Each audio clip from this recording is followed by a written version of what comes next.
नमस्कार साथियों, स्वागत है आप सभी का अंकित इंस्पायर्स इंडिया पर। मैं हूं अंकित अवस्थी। खबर ईरान से, भारत फंसा है धर्म संकट में। कारण यह है कि इन्होंने भारत के प्रधानमंत्री को इनवाइट भेज दिया है। ईरान इजराइल जंग रुकने के बाद में अब खमनेई, अयतुल्ला अल खमनेई, जिनको 28 तारीख को इजराइल ने निशाना बना दिया था, अमेरिका ने निशाना बनाकर मार दिया था, उनका फ्यूनरल कार्यक्रम रखा गया है। इनके अंतिम संस्कार के कार्यक्रम में, खमनेई के अंतिम संस्कार के कार्यक्रम में, जो जुलाई के 4 से शुरू होकर 7 तक चलने की उम्मीद है, उसमें भारत के प्रधानमंत्री को इनवाइट आया है। लेकिन यह इनवाइट भारत के लिए निश्चित ही विदेश नीति में एक बड़ा असमंजस की स्थिति लेकर खड़ा है।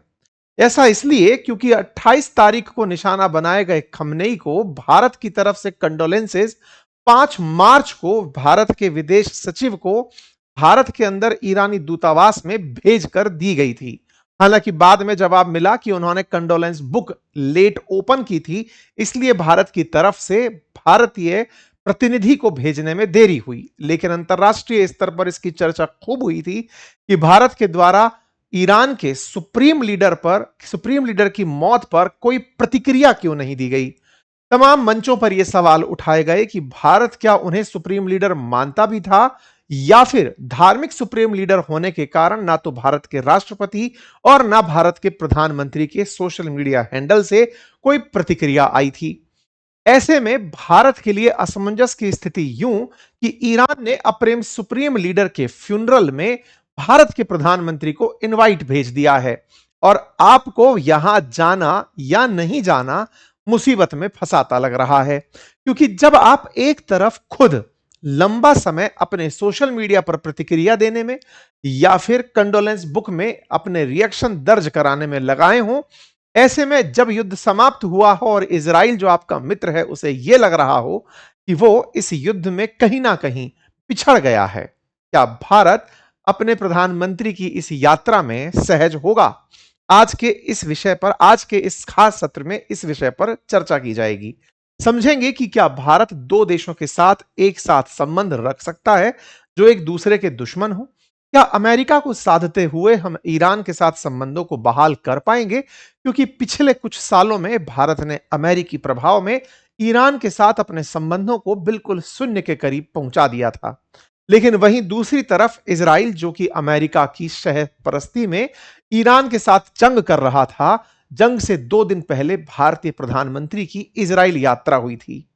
भारत के प्रधानमंत्री की इजराइल यात्रा हो या अमेरिकी संबंध, इन सब का आज के दौर में गहरा असर होगा। क्योंकि अमेरिका ईरान के इस जंग में, जहां इजराइल सही मायने में फ्रंट पर खड़ा होकर युद्ध लड़ रहा था, अमेरिका युद्ध की शर्तों में कहीं ना कहीं हारता दिखा है। वर्ल्ड मीडिया में चर्चा अमेरिका के इस युद्ध से हाथ छुड़ाकर भागने की है। भारत इस स्थिति में क्या निर्णय लेगा, यह आने वाले समय में भारत की नीति तय करेगा। चलिए शुरू करते हैं, लेकिन उससे पहले आपसे गूगल फॉर्म की रिक्वेस्ट। कमेंट बॉक्स में पिन है एक गूगल फॉर्म, जहां पर आपके मत जाने गए हैं, आपसे कुछ विषयों पर सवाल पूछे गए हैं। पूछा गया है कि क्या आपको अपनी बात रखने में कहीं असुविधा होती है? क्या आप अपनी बात को सहज रूप से किसी ग्रुप में, किसी मंच पर, किसी इंटरव्यू में नहीं रख पाते? अगर आप भी ऐसा फील करते हैं तो गूगल फॉर्म को फिल करिए, क्योंकि हम जल्दी ही एक ऐसा कार्यक्रम शुरू करने जा रहे हैं जहां पर आपको पर्सनैलिटी डेवलपमेंट, कम्युनिकेशन स्किल्स से संबंधित कुछ जानकारियां एक कार्यक्रम के माध्यम से दी जाएंगी। वहीं पर एक व्हाट्सएप कम्युनिटी का लिंक भी दिया है, उस फॉर्म में उसे भरना, उसे ज्वाइन करना कतई मत भूलिएगा। चलिए कहानी को शुरू से शुरू करते हैं और भारत की प्रतिक्रियाओं का और वैश्विक परिदृश्य का एक बार के लिए अवलोकन करते हैं। क्योंकि ईरान जिस कार्यक्रम को अब आयोजित करने जा रहा है, यानी कि खमनेई के अंतिम यात्रा को एक आयोजन के रूप में करने जा रहा है, 2 करोड़ से ज्यादा लोगों के जुटने की संभावना है। पिछली दफा सबसे अधिक जनाजे में जो भीड़ उमड़ी थी, वो खुमैनी के टाइम पर थी, जो कि ईरान के अंदर धार्मिक क्रांति के जनक माने जाते थे। खुमैनी के बाद खमनेई एक नया कीर्तिमान, पहले 1 करोड़ की भीड़ थी, अब 2 करोड़ की भीड़ का कीर्तिमान स्थापित कर सकते हैं। ईरान में इतनी बड़ी संख्या में जनाजे के अंदर उमड़ने वाले लोगों की जो संख्या है, वो कहीं ना कहीं साइकोलॉजिकल प्रेशर जीसीसी के देशों पर पैदा करता है। क्योंकि यूएई, कतर, ओमान, बहरेन इनकी संयुक्त संख्या इतनी नहीं है जितना यहां लोग अंतिम यात्रा में उमड़ने वाले हैं। इस तरह का जो संदेश है और उस संदेश में भारत जैसे प्रभावशाली देश के प्रतिनिधि को या देश के राष्ट्राध्यक्ष को अपने कार्यक्रम में इनवाइट करना एक जियोपॉलिटिकल सूझबूझ की तरह दिख रहा है। चलिए इस तरफ बढ़ते हैं सिलसिलेवार तरीके से। शुरुआत होती है जब आप सभी को यह सूचना मिलती है कि खमनेई को अमेरिका ने निशाना बनाया है। जब यह जानकारी बाहर आती है तो ईरान के लोग उन्हें उसी समय पर अपनी तरफ से श्रद्धांजलि देने उमड़ पड़ते हैं। उनको उनके घर में ही सीआईए द्वारा मोसाद के साथ मिलकर निशाना बनाया गया होता है। बहुत सी जगह पर रिपोर्ट्स आती हैं कि खमनेई खुद ही जानबूझकर अपने घर में लगातार बने हुए थे। जब इजराइल और अमेरिका हमले की फिराक में थे तो खमनेई ने खुद को शहीद करना प्रेफर किया। उन्हें यह समझ में आ चुका था कि मैं जो जीते जी इतने समय तक धार्मिक क्रांति अमेरिका के खिलाफ करता आया हूं, यदि अमेरिकी निशाने में मुझे कुछ नुकसान होता है तो यह जनता को एक करेगा। शायद ये इसमें कामयाब भी हुए। आज ईरान में जो शुरुआत में कभी सुनने में आया करता था कि ईरान धार्मिक क्रांति से उत्पन्न हुए एक रूढ़िवादी समाज से लड़ रहा है, यहां पर कभी हिजाफ की लड़ाई लड़ी जा रही है, अमेरिका दिखाता था कि यहां पर लोग खोलेपन की जंग कर रहे हैं, वो पूरा ईरान एक हो गया और एक होकर अमेरिका के खिलाफ खड़ा हो गया।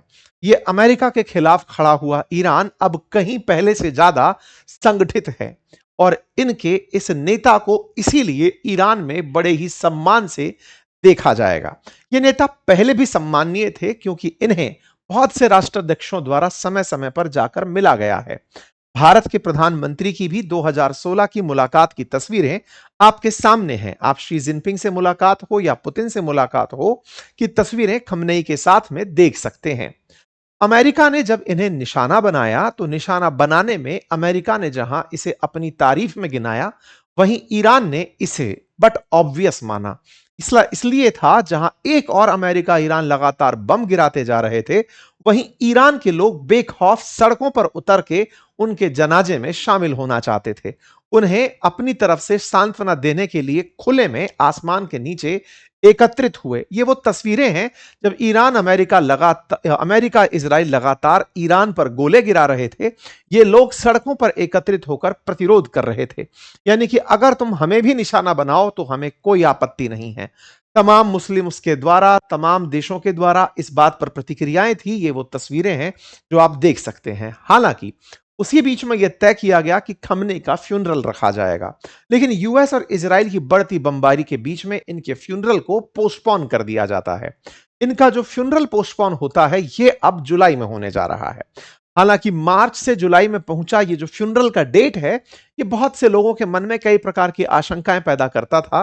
कुछ लोगों का मानना था कि खमनेई मरे नहीं हैं, उन्हें बस अंडरग्राउंड कर दिया गया है, लेकिन अब ईरान उन्हें पब्लिकली सबके सामने लेकर आ रहा है। इस बीच में जंग होती है। ईरान के अंदर सत्ता परिवर्तन के लिए शुरू किया गया है यह युद्ध खमनेई के द्वारा खड़ी की गई आईआरजीसी द्वारा मोर्चे के रूप में संभाला जाता है। आईआरजीसी पूरी तरह से इसे अपने कंट्रोल में लेता है और अपने लीडर के रूप में खमनेई के बेटे मुस्तफा खमनेई को बिठाता है। आईआरजीसी और मुस्तफा खमनेई ने पूरी तरह से युद्ध को पलट दिया जब उन्होंने स्ट्रेट ऑफ हॉर्मुज को कंट्रोल में ले लिया। ईरान ने अपने देशवासियों को कुछ इस तरह के पोस्टर्स के माध्यम से, जिसमें ईरान ने अपने ग्रिप में स्ट्रेट ऑफ हॉर्मुज को पकड़ लिया है, के संदेश से देशवासियों में संचार जारी रखा। ईरान के द्वारा किए गए इन्हीं प्रयासों का परिणाम इस संधि में दिखता है जब अमेरिका खुद वर्साई में बैठ करके ईरान के साथ समझौता करता है और उस समझौते में स्ट्रेट ऑफ हॉर्मुज को खोलने की शर्त पर ईरान के फ्रोजन एसेट्स को रिलीज करने की बात करता है। इतना ही नहीं, ईरान के यूरेनियम संवर्धन कार्यक्रम की उस अमेरिकी हट को भी त्यागता है कि वो यूरेनियम को ईरान से बाहर निकालेगा। शर्तें तय होती हैं कि आईएईए ईरान में समय समय पर जाकर जांच करता रहेगा। इन्हीं सब के बीच में यह खबर आज की बड़ी खबर बनती है। 14 जून के दिन यह खबर आती है कि ईरान अनाउंस किया है फेयरवेल और burial ceremony of late supreme leader Ayatollah al Khamenei. यहां पर बड़ा ही ध्यान से देखने की बात यह है कि क्या ईरान ने इस पूरी घटना को अपनी जीत के जश्न के रूप में मनाने का निर्धारण किया है। तो तारीखों पर नजर डालें तो ये जो समझौते की आप तस्वीरें देख रहे हैं ये 17 जून की हैं। साइन होने की सेरेमनी और 14 तारीख को ईरान अनाउंस कर चुका था। हालांकि अमेरिका और ईरान के बीच में पहले ही तय हो चुका था कि हां हमारे बीच समझौता हो गया है। तो जैसे ही समझौता होता है ईरान इस बात को अनाउंस करता है, यानी एक प्रकार से अपने लीडर को सर्वोच्च सम्मान के साथ विदा करने की ठानता है। और उसी कड़ी में भारत के प्रधानमंत्री को जुलाई के लिए इनवाइट आ जाता है। ये जो इनवाइट है इसी की आज चर्चा है, क्योंकि ईरान के राष्ट्रपति मसूद पजेश्कियन ने भारतीय प्रधानमंत्री को खमनेई के राजकीय अंतिम संस्कार में शामिल होने का न्योता भेजा है। प्रधानमंत्री को इनके अंतिम संस्कार में 4 मार्च को, मतलब टेक्निकली अगर देखा जाए तो 4 मार्च को भी जब इन्होंने शुरुआत में इस प्रकार का कार्यक्रम रखा था तो उस समय कोई ना कोई प्रतिनिधि जाना होता, लेकिन उस कार्यक्रम को तब तो स्थगित कर दिया गया था। फिलहाल के लिए यह कार्यक्रम 4 जुलाई को होने जा रहा है और 9 जुलाई को मशहद में स्थित इमाम रजा दरगाह में उनका दफन किया जाएगा। अधिकारियों को उम्मीद है कि तेहरान, कुम और मशहद में होने वाले अंतिम संस्कार में लगभग 2 करोड़ लोगों की भीड़ उमड़ेगी। कार्यक्रम कुछ इस प्रकार से रखे गए हैं। 4 जुलाई को ईरान की राजधानी तेहरान के अंदर विदाई का जलसा होगा। 6 जुलाई को तेहरान में जुलूस ए जनाजा होगा। 7 जुलाई को कुम में जुलूस ए जनाजा होगा और 9 जुलाई को शव ए शहादत जो कि होगा मुकद्दस शहर मसजद में जनाजा और हरम इमाम रजा में दफन इनका होगा। खमनेई मशहद में ही क्यों दफनाए जा रहे हैं, तो इसके पीछे का कारण है कि यहां पर शिया मुसलमानों का सबसे प्रमुख धार्मिक केंद्र स्थित है।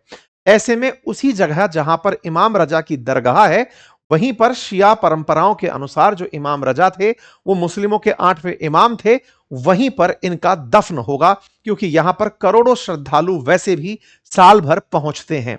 ऑलरेडी कार्यक्रम शहादत से संबंधित जो हैं वो शुरू हो चुके हैं। मॉर्निंग सेरेमनी शुरू हो चुकी हैं और कार्यक्रमों में ऑलरेडी भीड़ और तैयारियां होना शुरू हो चुकी हैं।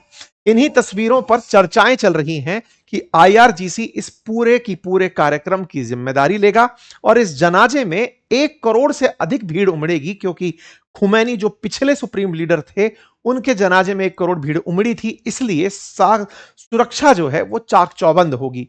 जब खुमैनी का जनाजा निकला था 1989 में, तो उसे दुनिया के उस समय के जनाजों में उमड़ी भीड़ में सबसे बड़ा नंबर माना गया था। उस समय 1 करोड़ से अधिक लोगों की जो ये संख्या थी, ये संख्या पूरे वर्ल्ड में एक रिकॉर्ड के रूप में दर्ज की गई थी। इसी वजह से अब यह संख्या क्रॉस कर जाएगी, ऐसा ईरान का मानना है। अमेरिका और इजराइल ऐसी कोई हरकत उस दौर में ना कर दें, इसी वजह से आईआरजीसी पूरे टाइम सुरक्षा के लिए मुस्तैद रहेगी। ऐसे में सवाल यह है कि और कौन कौन से राष्ट्राध्यक्ष यहां पर शामिल हो सकते हैं।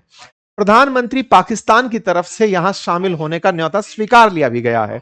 उन्होंने कह दिया है कि वो इस कार्यक्रम में जाएंगे। पाकिस्तान पहले मध्यस्थता कराता है, मध्यस्थता के साथ साथ यहां जाने का इनविटेशन भी स्वीकारता है। भारत की तरफ से अभी कोई भी आधिकारिक प्रतिक्रिया नहीं आई है। नहीं आने के बड़े कारणों में मित्रता का भी कारण माना जा रहा है, क्योंकि असल में 25 फरवरी को भारत के प्रधानमंत्री इजराइल गए थे, 26 को वहां से लौटकर आए थे और 27 की रात को ईरान पर हमला हो गया था, जिसमें 28 तारीख को खमनेई की मौत हो गई थी। भारत पर सवाल उठे कि इन्हें पता था कि इजराइल इस तरह का हमला करने वाला है। हालांकि बाद में इजराइल की विदेश मंत्रालय ने इस पर स्पष्टीकरण दिया कि भारत के प्रधानमंत्री की यात्रा तक हमने यह तय नहीं किया था कि हम सुप्रीम लीडर को निशाना बना रहे हैं। यानी decision on Iran strike taken after Modi left Israel, यह विदेश मंत्रालय की तरफ से इजराइल की तरफ से बयान आया था। कुल मिलाकर के इजरायली विदेश मंत्रालय भारत के साथ लगातार संपर्क में रहता है। भारत और इजराइल के संबंध जग जाहिर हैं, लेकिन क्या भारत इजराइल और ईरान को साधते हुए आगे बढ़ेगा, यह बड़ा सवाल है। क्योंकि भारत और इजराइल ऑलरेडी बहुत से ट्रेड रिलेशंस में हैं, जिनमें वेपन्स जो कि ऑपरेशन सिंदूर में यूज हुए उनका नाम सर्वोपरि है। लेकिन तकनीकी, चाहे वो कृषि में हो, चाहे अनुसंधान में हो, चाहे वेपन्स में हो, ये तो भारत इजराइल एक दूसरे के साथ आगे बढ़ा ही रहे हैं। लेकिन ईरान भी भारत के लिए अपने आप में काफी स्ट्रेटेजिकल इंपॉर्टेंट रहा है और आज से नहीं, लंबे समय से भारत के और ईरान के संबंध रहे हैं। शुरुआत इनकी 1950 से होती है। अब तक अगर ईरान के विदेशी प्रमुखों की भारत में यात्रा की बात की जाए तो 7 बार ईरान के राष्ट्राध्यक्ष भारत की यात्रा पर आ चुके हैं। इनमें से कुछ प्रमुख तस्वीरें आपके सामने, फिर चाहे नेहरू जी की हो चाहे इंदिरा जी के समय की हो, आप देख सकते हैं। सबसे लास्ट यात्रा प्रेसिडेंट हसन रूहानी की रही, जब वो 2018 में भारत की यात्रा पर आए थे। वहीं भारत के प्रधानमंत्री की 2016 में ईरान की यात्रा की तस्वीरें और खमनेई से प्रधानमंत्री की मुलाकात की तस्वीरें आपके सामने हैं। भारत ने 2016 में ही चाबहार पोर्ट को बनाने के लिए $500 मिलियन की, इवन चाबहार समेत अन्य प्रोजेक्ट्स के लिए $500 मिलियन की स्ट्रेटेजिक डील साइन की थी। हम चाबहार से यह उम्मीद लगाकर चल रहे थे कि चाबहार के रास्ते हम अफगानिस्तान और सेंट्रल एशिया में अपने प्रोडक्ट्स को एक्सपोर्ट कर पाएंगे। इस ऊपर पूरे कार्यक्रम को करने के लिए भारत लगातार ऑपरेशनल पार्ट पर चाबहार के साथ संपर्क में था, ईरान के साथ संपर्क में था। लेकिन जैसे ही ट्रंप की सत्ता आती है, भारत का ईरान के साथ जो 2018 तक चाबहार को लेकर डेवलपमेंट था, वो ट्रंप के आने से बदल जाता है। ट्रंप की जो पुरानी सत्ता थी, उस समय पर उन्होंने ईरान पर काटसा लगा दिया, countering American adversaries through trade sanction act, जिसका मतलब था कि अगर कोई भी देश ईरान से ट्रेड करेगा तो उसे सैंक्शंस का सामना करना पड़ेगा। ये सेकेंडरी सैंक्शंस की श्रेणी में आते हैं, यानी प्राथमिक रूप से आप उस देश पर प्रतिबंध लगाएं और सेकेंडरी रूप से उससे संबंध रखने वालों पर आप प्रतिबंध लगाएं। अमेरिका के इस प्रभाव के चलते भारत का ईरान के साथ व्यापार घटता चला गया। भारत ऑलमोस्ट जीरो पर आ गया, यानी कि भारत अमेरिकी प्रभाव में अपने इंपोर्ट ईरान से रोक दिया, ट्रेड को ऑलमोस्ट जीरो तक लेकर आ गया। ईरान के साथ भारत के इन ट्रेड्स के घटने पर ईरान ने प्रतिक्रिया भारत के ऊपर बिल्कुल असहज दी। उसने इसे इस तरह से कहा कि भारत ये ठीक नहीं कर रहा है। खैर, समय बीता, अमेरिकी प्रतिबंध अब हटने की कगार पर खड़े हैं। युद्धों की स्थिति के चलते ईरान जिस स्टेज पर खड़ा है, वो अमेरिका से प्रतिबंध हटाने की बात मनवा गया है। ऐसे में आज जब ईरान का भारत को बुलावा आता है, तो क्या भारत यहां जा पाएगा? यह सवाल बन जाता है। सवाल इसलिए भी क्योंकि भारत अब उस स्थिति में है कि यह जाए तो भी अमेरिका प्रतिबंध नहीं लगा सकता। यानी कि अगर पॉइंटर्स के हिसाब से देखा जाए तो भारत की यात्रा अब अमेरिका को और इजराइल को प्रभावित नहीं करेगी। क्या भारत प्रतिबंधों के बावजूद भी यहां जा सकता था? तो जवाब है जी हां। ऐसा मैं क्यों कह रहा हूं? क्योंकि भारत पहले भी यहां पर चाहे पजेश्कियन का शपथ ग्रहण समारोह था, उसमें भी अपने प्रतिनिधि भेजे थे। ठीक इसी प्रकार से इनके राष्ट्रपति की एक दुर्घटना में मौत पर भी अपने प्रतिनिधि को हम ऑलरेडी भेज चुके थे। इसका मतलब भारत प्रतिबंधों के बावजूद भी ईरान के साथ संबंधों में रहा है और ईरान अब चाहता भी है कि भारत हमसे तेल खरीदे। यह हाल ही की ताजा न्यूज कटिंग्स हैं जिन्हें आप देख सकते हैं। ईरान चाहता है कि वो भारत को तेल भेजे ताकि यूएस वेवर का वो लाभ उठा सके। लेकिन क्या भारत वाकई ईरान और इजराइल को बैलेंस करने का प्रयास करेगा? ऐसा इसलिए क्योंकि इजराइल से दोस्ती के चलते यूएई को हाल ही में ब्रिक्स की जो एनएसए लेवल की बैठक हुई, उसमें ईरान ने क्रिटिसाइज किया। इजराइल के यूएई को क्रिटिसाइज करते हुए ब्रिक्स की एनएसए लेवल बैठक में कहा कि यूएई ने इजराइल के साथ मिलकर हमारे ऊपर निशाने साधे। यह दर्शाता है कि ईरान अभी भी कहीं ना कहीं इजराइल और यूएई की मित्रता से खुश नहीं है और भारत इजराइल की मित्रता, यूएई की जो मित्रता है, कहीं ना कहीं वो समीकरण ईरान को असहज करता है। तो क्या वास्तविकता में ये भारत को इस जियोपॉलिटिकल ट्विस्ट में फंसाने का ईरानी प्रयास है? ये देखना होगा। खैर, फिलहाल के लिए मोदी जी का ईरान जाने पर सस्पेंस बरकरार है, लेकिन हां, भारत के प्रतिनिधि या भारत की तरफ से भारत सरकार के रिप्रेजेंटेटिव समय समय पर यहां जाते रहे हैं। जैसे जगदीप धनखड़ जी की पिछले ही समय पर हुई यात्रा भारत के उपराष्ट्रपति के रूप में आप देख सकते हैं। पजेश्कियन के शपथ ग्रहण समारोह के अंदर गडकरी जी की यात्रा भी आप देख सकते हैं, जो तस्वीरों में है। और हमने जब गडकरी जी का इंटरव्यू किया था, उस समय पर इनसे इस यात्रा का जिक्र भी किया था। संभवतः आपने उस यात्रा का वृतांत सुना हो। खैर, अब देखना होगा कि नेतन्याहू इस पूरी घटना से क्या सबक लेते हैं, भारत के प्रधानमंत्री किस तरह से इस दिशा को आगे देखते हैं, अमेरिका इस पर क्या रिएक्ट करता है और कौन से ऐसे देश हैं गल्फ के जो इस ईरान के कार्यक्रम में या इस अंतिम संस्कार यात्रा में पहुंचते हैं। आपका क्या मत है? क्या भारत की तरफ से कोई प्रतिनिधि यहां पर पहुंचेंगे या प्रधानमंत्री? कमेंट बॉक्स में अवश्य बताइएगा। अगर प्रधानमंत्री यहां पहुंचते हैं तो क्या यह जियोपॉलिटिकल एक और अच्छे एंगेजमेंट की शुरुआत होगी? इसे आप अपने नजरिए से कमेंट बॉक्स में जरूर बताएं। चैनल पर नए हैं तो सब्सक्राइब कर लें। गूगल फॉर्म को कमेंट बॉक्स में है, उसे अवश्य भर दें। धन्यवाद।